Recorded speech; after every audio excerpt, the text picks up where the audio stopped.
Hey everybody, welcome to today's interview. My name is Trisha Sheehan. I'm a holistic health coach and I'm bringing this interview to the Health Coaching Collaborations group and the Empowered and Healthy group. And today we're talking to Barbara Walsh. Hey Barbara. Hi. And I really wanted all of you to hear Barbara's story. It's very empowering and inspiring, especially for the month of October, which, as you all know, is Breast Cancer Awareness Month. And so I'm gathering up as much information as I can to help people feel more educated and empowered when it comes to the general topic of cancer. Today, we're not going to be making any personalized recommendations. We're not giving out any prescriptions. We're not making any claims about anything. We're simply talking so that you can hear Barbara's story and just hear what her personal experiences have been. And hopefully you'll learn something new.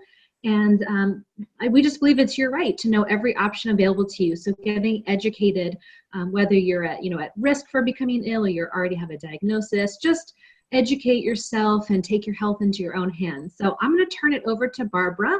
Barbara, if you could introduce yourself and tell us your story, that would be excellent. Okay, great. Well, I want to say thank you for having me. My name is Barbara Walsh, and I am a mom, a wife. I've been a graphic designer for a really long time.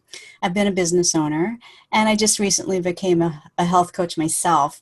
I was motivated to do that because of my experience with breast cancer. About 3 years ago, I was pretty much getting ready to really enjoy the prime of my life. My husband and I had just celebrated our 30th wedding anniversary. My son, I have one son, he was getting to the point where he was becoming a lot more self-sufficient. He was a high school student, is a high school student. And so we were getting a lot more free time. So we were actually looking forward to having, an amazing semi-retirement time. We're getting time back to share together, and I had a lot of big plans. And then I went for what was supposed to be a routine mammogram, and it was not routine. I was told that I needed a biopsy. And after the biopsy, I was given the news that I had stage 1 breast cancer.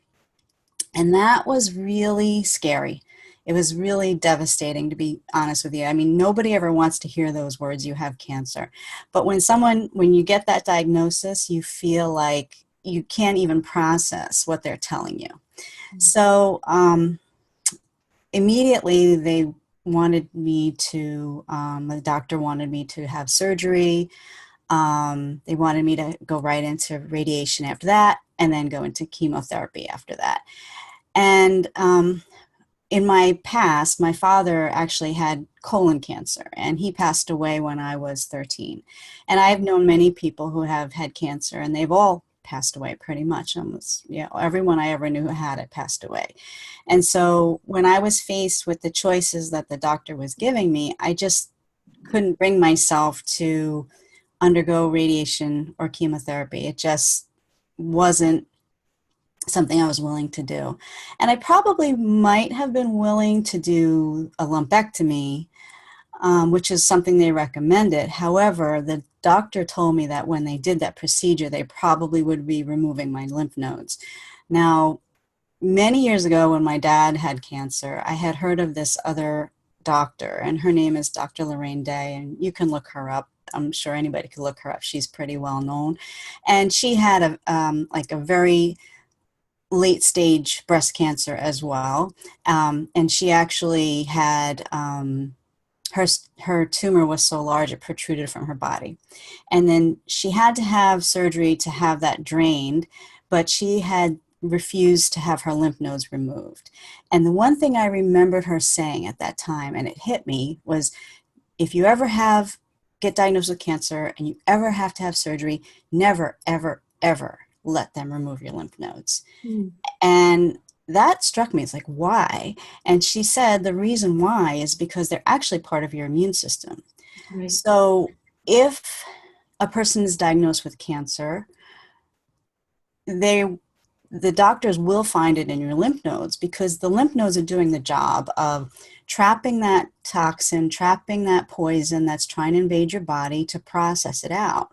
So, which is why whenever somebody goes and they have this surgery, like, oh my gosh, it's in the lymph nodes, they're going to cut them out. But the reality of that is once they cut it out, you have no immunity left. So anyway, when the doctor told me about the lumpectomy, she said, we'll probably will remove your lymph nodes. And I wasn't willing to do that either.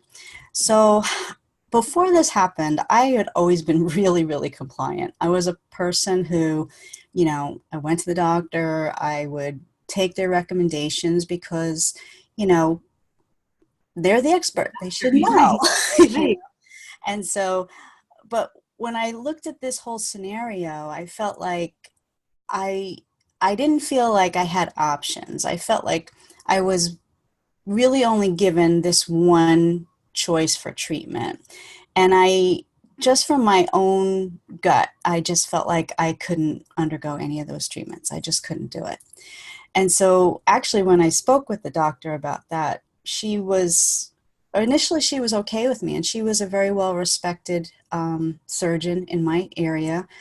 But she really became quite upset with me when I kind of asked a lot of questions and when I indicated to her that, there were certain things that I wasn't willing to do.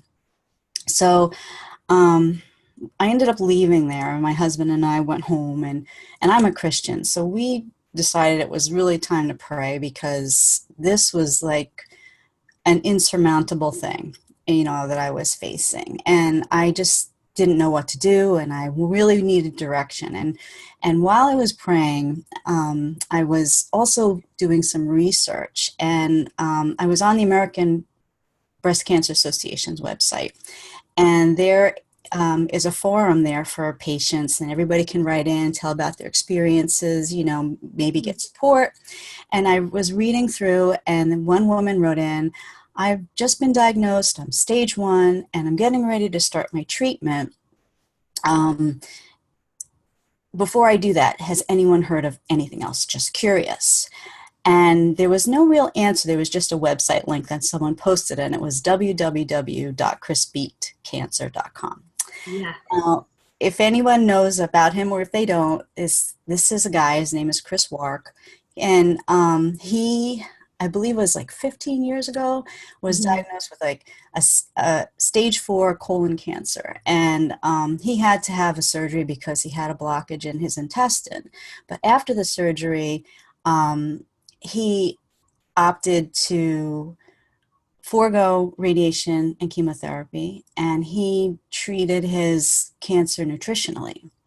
And at that time, what he says is, it's not like today where you have the internet, you can do all this research, you can find all these options, and the world is really pretty open to you. But back then it wasn't. So he kind of just went on his faith and he did it. And now he's got this amazing website community where he actually interviews doctors, and he interviews people that have done this as well. So I was there, and I was watching all these interviews, and I felt so hopeful, really empowered by it, because there were women on there that had, I remember one in particular, she had stage 4 breast cancer. She went through conventional treatment, then it came back, and then the second time she decided she was going to go an alternative route, and she overcame that cancer as well. And there were so many stories there. I was completely blown away. I was so blown away. And then from there, that led me also to Ty Bollinger's group, which is The Truth About Cancer. And he has an amazing testimony as well.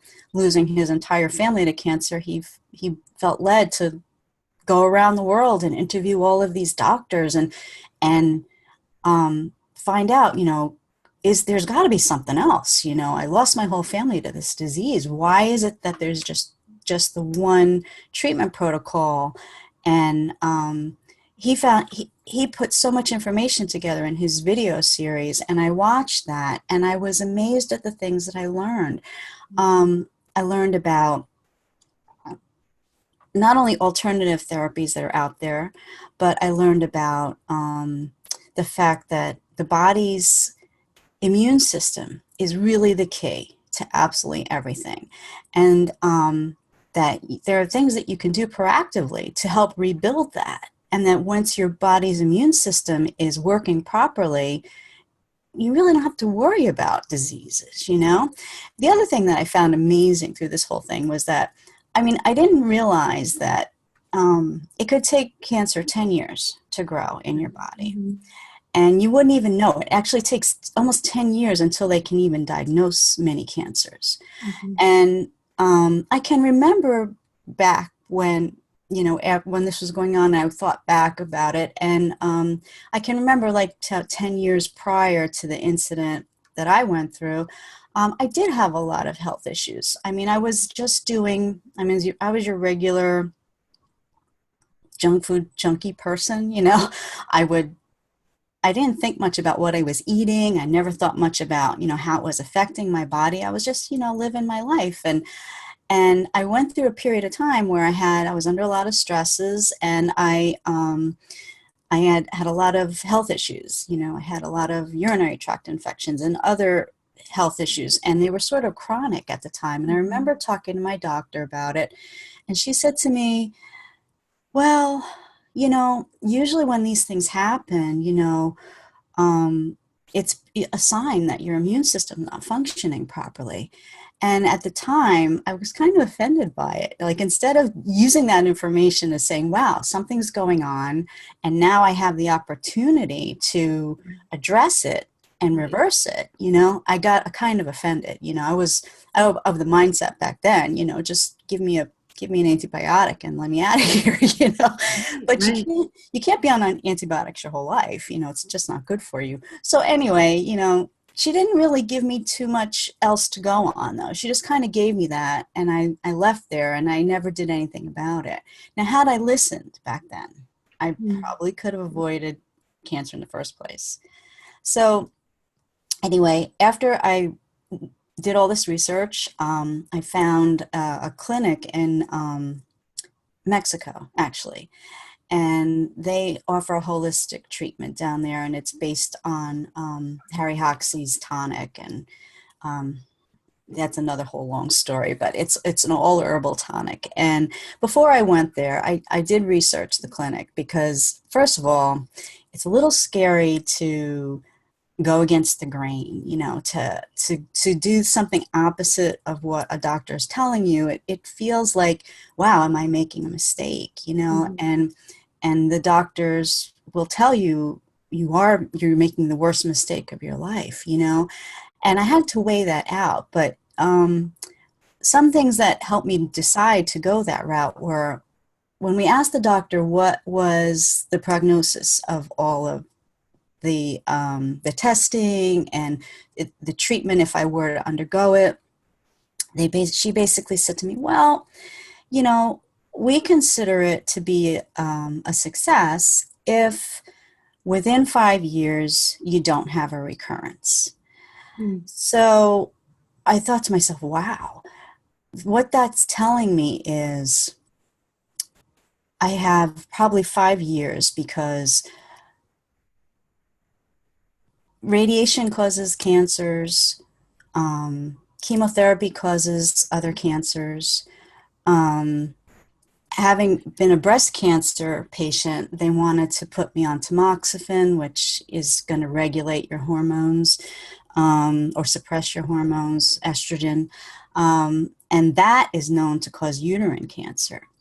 So if I did absolutely nothing and it took 10 years for cancer to grow, I thought to myself, wow, if I do absolutely nothing and stick my head in the sand, I would have 10 more years before I would have, before the cancer I had been diagnosed with would progress to another stage. Or I could undergo this treatment, and I would have recovery time from surgery. I would undergo the effects and side effects of radiation and chemotherapy, and all these other toxic therapies. It's pretty much a guarantee that there's going to be some other kind of cancer or recurrence that's going to crop up. So I talked to the clinic that I thought about going to, and on their website, they had all these testimonials. Um, And with the testimonial, they had people wrote in their actual phone numbers. And so I called them and I said, can I talk to these people? And they said, sure. If they put their number there, absolutely, give them a call. So I called this woman, and she is from Connecticut. And she told me that she went to that clinic 20 years ago. She was diagnosed with stage 4 breast cancer. And then she told me before she went there, now 20 years ago, there really wasn't internet again like we have it today. Right. And at that time, I believe her daughter was in the newspaper business. And she kind of knew of a woman in their area who everyone thought was kind of crazy because she had cancer and she did some kind of alternative therapy, And so the woman I spoke with, her name is Marie, she said, well, I just had to find this woman. I got to talk to her. So she found her, and that woman told her story. She went there 20 years ago, and she was still alive. So this woman said, wow, I'm going to try this, And so she did, and I was talking to her. She was amazing. She told me her whole story and everything, and I thought, wow, I don't know one person who was ever diagnosed with cancer, who went through any kind of surgery or chemotherapy or radiation that lived 20 years, not one. So in my mind, I have, Chris Wark, who's like 15 years, and this lady, Marie, who like spent hours with me on the phone telling me about her experience 20 years. And I thought, wow, I don't really have much to lose here, because I could either spend 5 years in treatment, probably being really sick for a good majority of that time, and then probably end up with a recurrence after the fact, or I could give this therapy a try, And then she said that to me. She said, you know what? If you're even thinking about trying it, it may be worthwhile for you. But, something to keep in mind is if you do it, and if it didn't work for you, you can always have surgery. You can always go back and have radiation and chemotherapy. That option doesn't ever go away for you. And I thought, wow, that was really insightful, And so I got off the phone with her. Now, while this was all going on, I had been waiting for an appointment at Sloan Kettering in New York, in my area, because I thought, who else could I go to get a better second opinion, And I had found, like, through everything that I had researched, that there probably wouldn't be any other second opinion other than the same opinion, because in America, it's pretty well known that surgery, radiation, and chemo is considered the gold standard of treatment for cancer. So there really is not much else that's being offered for people in this position. Although today there is a little more movement with stuff like immunotherapy, which, interestingly enough, is how with chemicals, they boost the body's immune system to fight the cancer. Mm-hmm. So when you think about that, it's like, wow, if I could do something naturally to boost my immune system to fight the cancer, it's sort of the same thing. The better benefit, though, is that I'm not poisoning myself in any way. I'm not exposing myself to more toxic things, which would have a detriment later on, or a side effect that maybe I hadn't anticipated, So anyway, after that, I did more research about, how to like boost my immune system and things that I could do. And I was trying to make my appointment to get down to Mexico. And it took me a little bit of time to do that, with my life in order and get down there. And so I decided, I did some more reading, and I read another book, one of Ty Bollinger's books, and it talked about detoxing and cleansing that you can do to sort of, reset your body system, help to jumpstart the healing process. And I thought, wow, I could do that. I thought, and you know what, I'm going to try this, because it was a lot of juicing, and it was, doing cleanses to cleanse all the organs. And I thought, wow, even if I do this, I don't think this would even hurt me, because I'm going to be juicing like 1 million carrots, and I'm going to be drinking carrot juice, and I'm going to be eating broccoli. And I thought, you know what, if nothing else, this is never going to hurt me. It'll only help me, really. And so while I was going through the process, a little hard at first, because it was a total 180 from everything else that I had ever done. I got used to that though, and I started to feel better. I started to look better. And I did this detox and cleanse it was a 31-day cleanse. And before I had started that, I'm not a tall person, I'm 5'2". And my weight had kind of, when I started hitting that perimenopause period, my weight kind of crept up. I was creeping up close to like 130, which is a lot of weight for me because I'm small, short person, you know? So, but I really couldn't seem to get it off, and nothing I did really worked. But I just kind of figured, forget about it. I'm just going to accept myself the way I am, and live my life and not worry too much about it. But as I went through the cleanse, I started to like lose weight, and I wasn't really even trying to do that. It just started melting off, and at the end of 31 days, I had lost 30 pounds. It was the most amazing experience. And as I'm going through this process now, I guess I was a little timid. I didn't tell absolutely all my friends that I had been diagnosed with cancer. And I didn't tell anyone who knew I was diagnosed with cancer that I was doing an alternative treatment, because it was a tough decision for me personally. And I just wasn't strong enough at that time to defend my choice. Probably today I'd be a little better at it, but back then it was all kind of scary. It was all new territory. And, I have to say I'm thankful. My husband was like amazing. He was like so cool about it. In fact, after I talked to that woman, Marie, and, he came in and he was like, well, how are you doing today? And I said, yeah, I'm doing really good. And I have to tell you, I know we have an appointment at Sloan on Monday, but will you take me to Mexico? And he just looked at me, and I told him the story, and he was like, you know what, I'm there. If that's what you want to do, let's do it. So after the cleanse, I went down to Mexico, and they did amazing diagnostic testing. I had brought all my records from here, all my x-rays, my mammograms, all that stuff. I brought it down. They reviewed that, and then they did some intensive testing on me there. And they prescribed me their tonic that's kind of proprietary to them, and some herbal supplements, including one called Estrodim that actually takes the place of tamoxifen. So it helps to like balance out those high estrogen hormones. And they sent me home. And I just had to do this whole procedure at home and see how it went. And it wasn't really that hard, because when I looked at it and compared to anything else, it was like the least disruptive thing I think I could have ever done. I just came home, I lived my life, I took the tonic, I did the supplements, and they did have some dietary restrictions, foods that I couldn't eat that would kind of nullify the effects of the tonic. So I had to stay away from that stuff. And I actually continued with the healthy, clean eating thing that kind of got kicked off with the cleanse, because I got used to it. Like, it's funny when you think about doing that initially, when you have no point of reference for that, you think that's going to be impossible and it's going to be the most awful thing in the world, But the truth is, when you do it, your body actually adapts, and people told me this would happen. I didn't really believe it, but your body adapts. You start to actually enjoy stuff that you never thought you'd like, and you start to crave stuff that you thought would be impossible to crave. Your taste would totally change. Completely.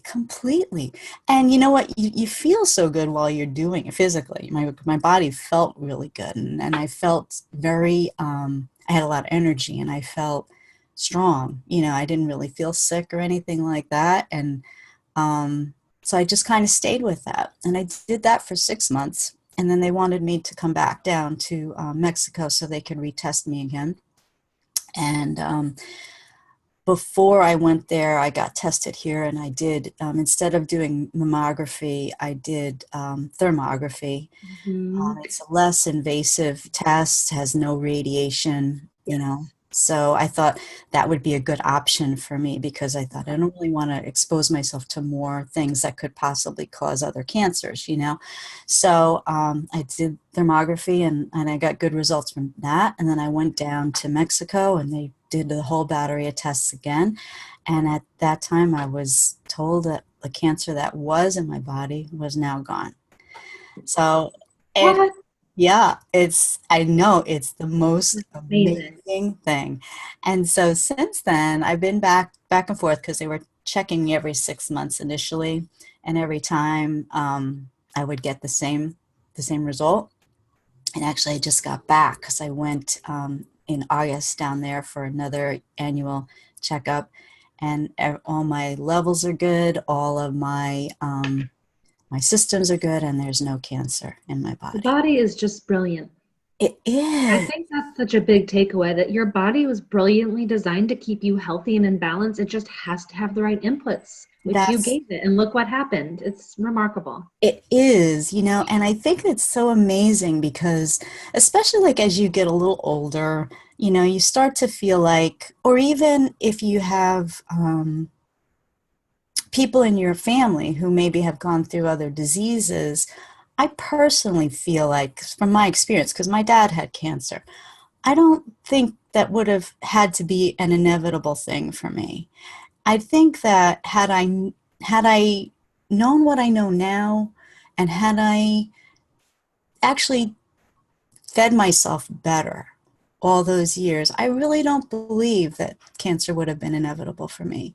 And having done this alternative treatment, I don't think that cancers or other diseases are completely irreversible. That's my personal feeling because of my personal experience. Because, Mhm. when you look at it, it seems like this is impossible. There's absolutely nothing that's going to help this. But just when I look at the power, like you said, like God put in our bodies this amazing power to regenerate and to renew itself and to heal itself. It's like, it's so simple. It's kind of profound in a weird way. You know what I Mhm. mean? And, Absolutely.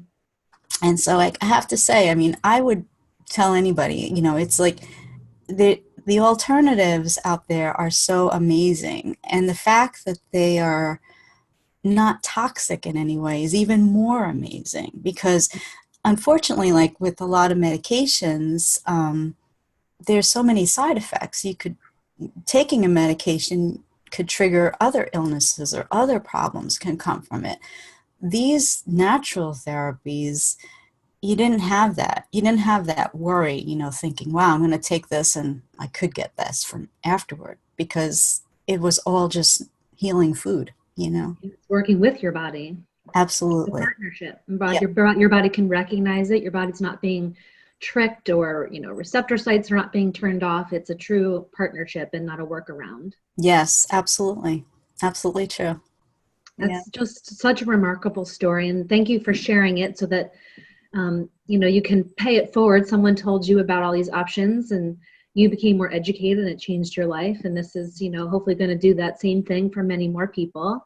And I would encourage anybody who's listened to this, if Barbara spoke about something that was very new to you, seemed shocking to you, like maybe the concept of radiation and chemotherapy being toxic, maybe the idea that mammograms are not the healthiest thing, dig into those concepts for yourself, learn about them, learn about the options available in other countries. So if you heard something new, instead of saying, writing it off or saying, I don't believe that, look into it for yourself and dig in like Barbara did, and just talk to people and learn and gather your information, make your own decisions, and don't let other people make your decisions for you. I mean, the doctors are usually beautiful people who it's in their heart to help you, but their training is their training. True. They can only share with you what they have learned, and what they have learned is just one option. They Hmm. have not learned about food as medicine or herbal remedies or essential oils or the power of the mind body connection. And there's just so much they just don't, it's not in their wheelhouse to even share. They're not withholding it. It's just they haven't learned it. They've learned about drugs and surgeries. And so I hope that this story has just inspired you to listen, or if you're a health coach who's listening, to be inspired that if you are supporting someone going through this experience, that while you're not going to be, treating them or curing them or anything, that remember how beautiful and powerful the body is, and that it can do this job. And like Barbara said, the cancer diagnosis is not a death sentence. And if cancer runs in your family, it does not have to be inevitable for you. There's so much in our control that I think a lot of people don't know, that your body is constantly responding to its environment and the information you're giving it through your food and your lifestyle and your thoughts. And whether you have a community, like it probably made a huge difference in your recovery that you had your husband there supporting you. Oh, absolutely. Being there for you. Mm-hmm. And if you're someone going through this and that's not your spouse, that's okay. You can find it in a friend or another family member, or like Barbara said, she went onto an online forum and found some support there. So find your support wherever you can, but having that will make every difference. And certainly you can work with a health coach, and that's what Barbara does. That's what I do. There's a lot of people now who are health coaches who can really be there for you and support you and be a sounding board and make sure that you're educated around all of your options. And like Barbara said, sometimes a little small knock on the door, if you don't pay attention to it, it's going to get louder and louder until it's a big old bang on the door. And then that door, they're just going to knock it in. Yeah. You might get a big, scary diagnosis. So that was another takeaway I have from what you said, was listen to those small knocks. They don't become big, giant bangs on the door. And that's true. And you've had this little niggling feeling in the back of your mind, like something's not quite right. Listen to it. You might save yourself some problems later on. Crispy Cancer, I love him. I love his website. He also has a course that people can take now. So you guys definitely check him out. His website, his book, his course. I previewed his course. It was excellent. Mm-hmm.